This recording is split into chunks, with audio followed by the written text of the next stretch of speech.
ايوا غنردو على واحد السؤال جا في اللايف، جا في الخاص جوج مرات وجاوبت عليهم بالحق، عاود غنعمل عليه ماشي مشكل. حيتاش ملي كيتطرح السؤال وكيتطرح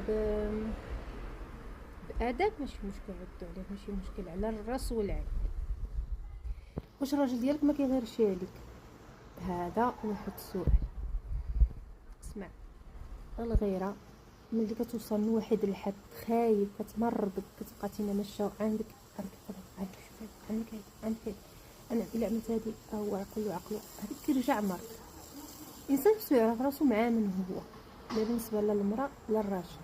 الا كانت الحياه مبنيه شي على الثقه، الا انت كنتي عارف ديك الانسانه اللي ديتيها فيها التحريميات، زايغه عينها زايغه خفيفه، عاشرتيها وعشتي مع عاشرتيها مثلا او تصاحبتي معاها او خطبتيها وانت عارف فيها ديك الاخلاق هذيك وديتيها وعاد تعيش معاها في ديك الرعب الغيره، سواء مراه ولا راجل، علاش ديتيها في الاصل؟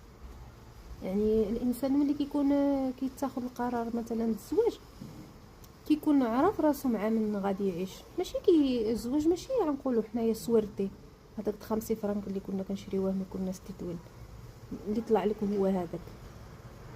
يمكن في الزواج الاولاني اللي طلع لك هو هذاك، ولكن الواحد اللي كيدي خبره في الحياه، كيدي ويجيب، كيوقع في مشاكل، كيعرف راسو شنو خصو من الطرف الاخر. صافي هادشي اللي كاين. الزواج كيكون اخلاق.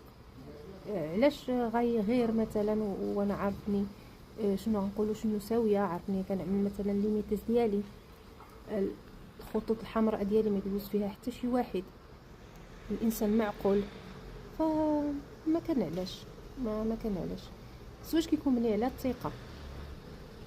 فلهذا هذا الجواب ديالك غنطرحه عليه. قلتي واش ما كتغيرش السيد راجل، تغير على مراتك، هادشي ماشي